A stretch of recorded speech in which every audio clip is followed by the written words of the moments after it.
അപ്പോൾ ഗൈസ്, ഒരു പവൻ ഗോൾഡിന് എന്തോ 1,00,000-ൻ്റെ അടുത്ത് എത്തിയിരിക്കുകയാണ്. അപ്പോൾ എന്ന് വിചാരിച്ചിട്ട് ആരും ഗോൾഡ് തൽക്കാലം മേടിക്കാനും നിൽക്കണ്ട. കാരണം ഇപ്പോൾ വല്ലാത്തൊരു പ്രൈസിലാണ്. കാരണം 1,00,000 എന്ന് പറഞ്ഞാൽ 1,00,000 എത്തില്ലോ, 97, 93, 94 അങ്ങനെ പല നമ്പറുകളാണ് ഓരോ ദിവസം വരുന്നത്. 2-3 നമ്പർ താഴോട്ട്, 2 നമ്പർ മേലോട്ട്, 4 നമ്പർ താഴോട്ട്, അങ്ങനെയാണ് ഓരോ ദിവസത്തെയും മൂവ്മെൻറ്റ് കാണുന്നത്. വല്ലാണ്ട് അങ്ങനെ ഇടിയൊന്നുമല്ല, എന്നാലും നമ്മൾ ഈ ചില സാധനങ്ങൾ ഇപ്പോൾ ഒരു 2000, 2000, 3000 കുറഞ്ഞാലും അത് നഷ്ടം തന്നെയാണല്ലോ. പിന്നെ ഫ്യൂച്ചർ കാണുന്നുണ്ടെങ്കിൽ നോ പ്രോബ്ലം, ഫ്യൂച്ചർക്കാണെങ്കിൽ മേടിച്ചിട്ടാവുന്നതാണ്. കാരണം ഇപ്പോൾ ഈ കയറിയ പോലെ തന്നെ കയറുമെന്ന് പ്രതീക്ഷിക്കാം. കുറച്ച് കാര്യങ്ങൾക്ക് വേണ്ടിയിട്ടും കുറച്ച് കാലങ്ങൾക്ക് വേണ്ടിയിട്ടൊന്നും താൽക്കാലികമായിട്ട് മേടിക്കുന്നത് ഇപ്പോൾ ഒരു നല്ലതല്ല. കാരണം ഇതേപോലെ ചെറിയ വേരിയേഷൻസൊക്കെ വരുന്നുണ്ട്. പിന്നെ സിൽവർ, ഇപ്പം നമ്മൾ ഫ്യൂച്ചറിലോട്ട് നോക്കുകയാണെങ്കിൽ സിൽവർ ഒരു നല്ലൊരു അറ്റംപ്റ്റാണ്. കാരണം സിൽവറിൻ്റെ കാര്യം എന്ന് പറഞ്ഞാൽ നല്ല ഗംഭീരമായിട്ടാണ് മുന്നോട്ട് പോകുന്നത്, മേലോട്ട് കയറിക്കൊണ്ടിരിക്കുകയാണ്. 2019 ശേഷമാണെന്ന് തോന്നുന്നത് കുതിപ്പിൽ നിന്നും കുതിപ്പിലോട്ടാണ് സിൽവർ പോകുന്നത്. പിന്നെ ഗോൾഡിനേക്കാളും എന്താ പറയുക, ലാഭത്തിൻ്റെ കാര്യത്തിലാണെങ്കിൽ ഡബിൾ ഇരട്ടിയൊക്കെയാണ് സിൽവർ ലാഭം കൊടുക്കുന്നത്. ഒരു 3 വർഷത്തെ 2 വർഷത്തൊക്കെ ചാർട്ട് എടുത്ത് നോക്കിയാൽ നല്ല ലാഭത്തിൻ്റെ ഒരു കാര്യമാണ് സിൽവർ നടത്തിക്കൊണ്ടിരിക്കുന്നത്. ഈ ഗോൾഡിന് ഇങ്ങനെ സംഭവിക്കുന്നതിൻ്റെ പ്രധാന കാരണം എന്ന് പറഞ്ഞാൽ ഇപ്പോഴത്തെ ഈ വിലകയറ്റത്തിൻ്റെ പ്രധാന കാരണവും പിന്നെ ഈ പ്രധാന രാജ്യങ്ങളിലെ സെൻട്രൽ ബാങ്കൊക്കെ ഗോൾഡിലാണ് ഇൻവെസ്റ്റ് ചെയ്യുന്നത്. അതായത് ഇൻട്രസ്റ്റ് റേറ്റ് കുറയുമ്പോൾ ഗോൾഡ് കൂടും, വില കൂടും. ഗോൾഡിൻ്റെ റേറ്റ് കുറയുമ്പോൾ ഇൻട്രസ്റ്റ് റേറ്റ് കൂടും. അങ്ങനെയാണ് ഒരു കാരണം.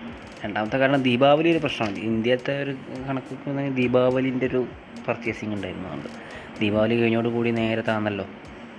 പിന്നെ വളരെ ഇമ്പോർട്ടൻ്റ് ആയിട്ടുള്ള കാര്യം എന്ന് പറഞ്ഞാൽ ലോകത്തിലുള്ള പല ഭാഗങ്ങൾക്കും ജിയോ പൊളിറ്റിക്കൽ പ്രശ്നങ്ങളും പിന്നെ അതിൻ്റേതായ പ്രശ്നങ്ങളൊക്കെയാണ് ഇപ്പോൾ പിന്നെ കാണുന്നത്. അമേരിക്കൻ ചൈന തമ്മിലുള്ള ട്രേഡ് വാർസ്, ഇതൊക്കെ ഇതിൻ്റെ പ്രശ്നങ്ങളാണ്. പിന്നെ ഗോൾഡും സിൽവറും തമ്മിലുള്ളൊരു വ്യത്യാസം എന്ന് പറഞ്ഞു കഴിഞ്ഞാൽ കേസ് നമ്മൾ മനസ്സിലാക്കേണ്ടത്, ഗോൾഡിൽ 45% ജ്വല്ലറിയും 45% ഇൻവെസ്റ്റേഴ്സുമാണ്. ബാക്കി 10% ഇൻഡസ്ട്രിയൽ ആപ്ലിക്കേഷൻസിന് വേണ്ടിയിട്ട് ഉപയോഗിക്കുന്നത്, അതായത് മറ്റുള്ള പരിപാടികൾക്ക് വേണ്ടി ഉപയോഗിക്കുന്നത്. സിൽവർ അങ്ങനെയല്ല. സിൽവർ 50% ഈ പറയുന്ന ഇൻഡസ്ട്രിയൽ ആപ്ലിക്കേഷന് വേണ്ടി ഉപയോഗിക്കുന്നു. ബാക്കി വരുന്നതിലൊക്കെയാണ് ജ്വല്ലറിയും മറ്റുള്ള ഐറ്റംസൊക്കെ വരുന്നത്. അതിലാണ് ഈ ബാക്കി വരുന്ന 45%-ലാണ് പിന്നെ ഇൻവെസ്റ്റേഴ്സ് വരെ വരുന്നത്. അപ്പോൾ ഈ ഇൻഡസ്ട്രിയൽ ആപ്ലിക്കേഷൻസ് എന്ന് പറയുന്നത് പ്രധാനമായിട്ടും നോക്കേണ്ടത് അതാണ് ഒരു പ്രധാന ഐറ്റം. കാരണം അതിപ്പോൾ നമ്മളിപ്പോൾ ഒരു സാധനത്തിൻ്റെ ഉപയോഗമാണല്ലോ നമ്മൾ നോക്കേണ്ടത്. ഇൻവെസ്റ്റേഴ്സും ജ്വല്ലറിയും എന്ന് പറഞ്ഞാൽ പിന്നീടുള്ള കാര്യമല്ല, അതിന് ഉപയോഗം എന്ന് പറഞ്ഞ സംഭവം നിലനിൽക്കുന്നുണ്ടെന്നുണ്ടെങ്കിൽ അതിന് തന്നെയാണ് ഏറ്റവും മൂല്യം ഉണ്ടാവുക. അതായത് ഈ ഗോൾഡ് എന്ന് പറയുന്നത് പ്രധാനമായിട്ടും സ്റ്റോർ ഓഫ് വാല്യൂ ആയിട്ടും ജ്വല്ലറികൾക്കായിട്ടൊക്കെയാണ് യൂസ് ചെയ്യുന്നത്. സിൽവറാണ് മറ്റുള്ള ഉപകരണങ്ങൾക്ക് വേണ്ടിയിട്ടും അതുപോലെ ഒരുപാട് ചിപ്പ് കാര്യങ്ങൾ ഇതിനൊക്കെ വേണ്ടിയിട്ടൊക്കെ ഉപയോഗിക്കുന്നത്. അപ്പോൾ സിൽവർ നല്ലൊരു ഭാവി തരുന്നൊരു അസറ്റാണ്. മാക്സിമം ആൾക്കാരും സിൽവർ തന്നെ എന്തെങ്കിലും ഒരു ചെറിയ ഒരു ഇൻവെസ്റ്റ് നടത്താൻ പറ്റുമോ നോക്കുക. ഭാവിയിൽ നല്ലൊരു ഉപകാരമായിട്ട് മാറുമെന്ന് വിചാരിക്കുന്നു.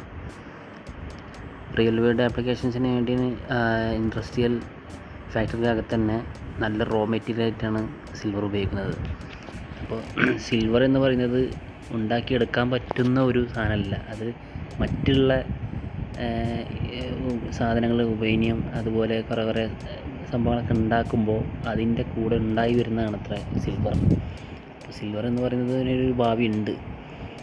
ഗോൾഡ് പോലെ തന്നെ സിൽവറിനും ഒരു ഭാവിയുണ്ട്. അപ്പോൾ ഗൈസ്, എല്ലാവരും മാക്സിമം നല്ല രീതിയിൽ തന്നെ ട്രേഡും കാര്യങ്ങളൊക്കെ ചെയ്യുക. പിന്നെ ഇൻട്രാഡേ ട്രേഡ് ചെയ്യാനും ഇതിനൊന്നും പ്രശ്നമില്ല. ഇൻട്രാഡേ ട്രേഡിനൊക്കെ നമ്മൾ അപ്പോൾ കാര്യങ്ങളൊക്കെ കോൾസും അല്ലെങ്കിൽ നമ്മളെ സ്ട്രാറ്റജിയൊക്കെ നോക്കിയിട്ടൊക്കെ നമുക്ക് ചെയ്യാവുന്നതാണ്. രാവിലെ ഫസ്റ്റ് ഗോൾഡിലൊക്കെ നോക്കിക്കഴിഞ്ഞാൽ, ചാർട്ടൊക്കെ നോക്കിക്കഴിഞ്ഞാൽ ഫോറക്സ് ആണെന്നുണ്ടെങ്കിൽ ഏകദേശം ഒരു 3 മണിക്ക് തുടങ്ങും. ഇന്ത്യൻ മാർക്കറ്റാണെന്നുണ്ടെങ്കിൽ രാവിലെ 9:30-ക്കാണ് തുടങ്ങുക. അപ്പോൾ അതൊക്കെ നോക്കിയിട്ട് ചാർട്ട് നോക്കിയിട്ടൊക്കെ നമുക്ക് ചെയ്യാവുന്നതാണ്. BSE NSE ഒക്കെ ഉണ്ട്, അതൊക്കെ നോക്കി ചെയ്യുക. എന്തായാലും എല്ലാവർക്കും നല്ലൊരു ഭാവി നേരുന്നു. ഗോൾഡിൻ്റെ എല്ലാവരും പെട്ടെന്ന് തന്നെ പോയിട്ട് ഗോൾഡൊന്നും ആരും മേടിക്കാതിരിക്കുക ഇപ്പോഴത്തെ ഒരവസ്ഥയിൽ. ചെറിയ ചെറിയ പരിപാടികളൊക്കെ ഉണ്ടെങ്കിൽ സ്കിപ്പ് ചെയ്ത് കളയുക. ഒരു നല്ലൊരു റേറ്റിൽ അങ്ങോട്ടും ഇങ്ങോട്ടും ഫിക്സായി നിൽക്കട്ടെ അധികം. താഴോട്ടും മേലോട്ടും ജമ്പ് ചെയ്തുകൊണ്ടിരിക്കുകയാണ്. അപ്പോൾ കുറച്ച് ദിവസം കഴിഞ്ഞാൽ ചിലപ്പം താഴോട്ട് വരാൻ സാധ്യത ഉണ്ട്, നല്ലോണം ഒന്ന് ഇറങ്ങാൻ സാധ്യത ഉണ്ട്. അപ്പോൾ ആ ഇറങ്ങുമ്പോൾ വിഷമം വരും. അപ്പോൾ നന്നായിട്ടൊന്ന് ഇറങ്ങുകയാണെങ്കിൽ ഇറങ്ങട്ടെ, അല്ലെങ്കിൽ കയറുകയാണെങ്കിൽ കയറട്ടെ. എന്തെങ്കിലും ഒന്ന് സംഭവിച്ചാൽ നമുക്കൊന്ന് ഫിക്സ് ആവട്ടെ, എന്നിട്ട് നമുക്ക് ചെയ്യാവുന്ന ബാക്കി കാര്യങ്ങളൊക്കെ. ഓക്കെ, കയറാതിരിക്കില്ല. അത് ഇപ്പോൾ അടുത്ത കാലത്ത് കയറില്ലെങ്കിലും ഭാവിയിൽ കയറും ചിലപ്പോൾ. ഒന്നും പറയാനൊന്നും പറ്റില്ല എന്താണ് അവസ്ഥ എന്നൊന്നും. അപ്പോൾ ഓക്കെ.